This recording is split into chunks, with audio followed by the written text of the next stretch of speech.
Kevin Sheridan is in Washington. He's a Republican strategist and former communications director for Paul Ryan during his 2012 vice presidential campaign. And here in New York, Keith Boykin is a Democratic strategist. All right, gentlemen, Keith, let me start with you.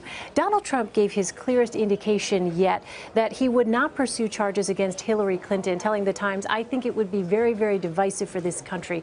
Is this an olive branch from the president-elect? I think he had no choice. I mean, the president-elect or the president doesn't have the authority to initiate investigations or prosecutions. That actually has to be begun from the Justice Department or special prosecutors appointed. And so I think somebody must have spoken to him and told him that reality doesn't work the way he thought it does.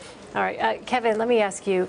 I want to show you the headline from Breitbart News where Trump's chief strategist, Steve Bannon, used to be an executive. They called Trump's reversal on prosecution a broken promise.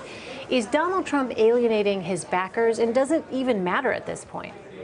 No, I don't think it does. I think, look, you know, as you just said, the president doesn't select who they prosecute. The Justice Department could reopen the case, could look at it, could see if there's new information there. If Jeff Sessions is appointed and gets through the Senate, that could certainly still happen.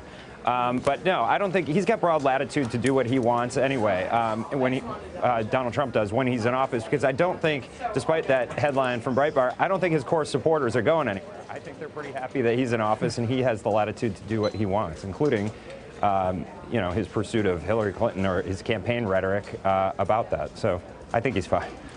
Keith, let me ask you, Donald Trump seemed to back off his support for waterboarding, softened his vow to abandon the Paris climate change agreement. What does this apparent flexibility signal at all to Democrats in Congress? Well, I don't know what Donald Trump actually believes in. I think a lot of Democrats had that concern during the campaign. And we see the issue about the waterboarding with his potential selection. We see the question about Obamacare, his backtracking on that. We see he's backtracked on the Hillary Clinton prosecution. He's backtracked on the Mexican wall that he was going to be building. I don't really know what was truthful and what was just sort of campaign rhetoric. And I think that he's got to sort of figure that out. Obviously, as Kevin was saying, it may not make much of an impact with his supporters, but the American people were expecting some sort of consistency, and they're not getting it from the president-elect right now. Kevin, Donald Trump downplayed any conflicts of interest with his business, saying the president can't have a conflict of interest. What do you make of the president-elect's handling so far of these conflict of interest accusations regarding his businesses? Well, we just don't know yet, but he's going to have to, with his legal team, take a serious look at how he goes forward with his business and his family's involvement in it. And look, Donald Trump's all about getting results in an unconventional way. This would be another example of doing that. But I think at some point he's going to bump up into some legal and ethical questions that he's not going to have the answers for. And I think he's really going to have to take a hard look at what he does with the business going forward, because his name is the business. And, you know, if they keep this thing the way it is, there's going to be a lot of conflicts, and he's just going to have to resolve that with his legal team. I know his legal team is very good. They're going to have to come up with some solutions for this going forward. Well, there are solutions. I mean, the first thing is that he needs to sell his assets that are involved in any kind of receiving foreign income, because that's a violation of the Emoluments Clause of the United States Constitution. The second thing is he needs to put his company into a blind trust that's separated from his family. It can't be Jared Kushner or his children running this blind trust.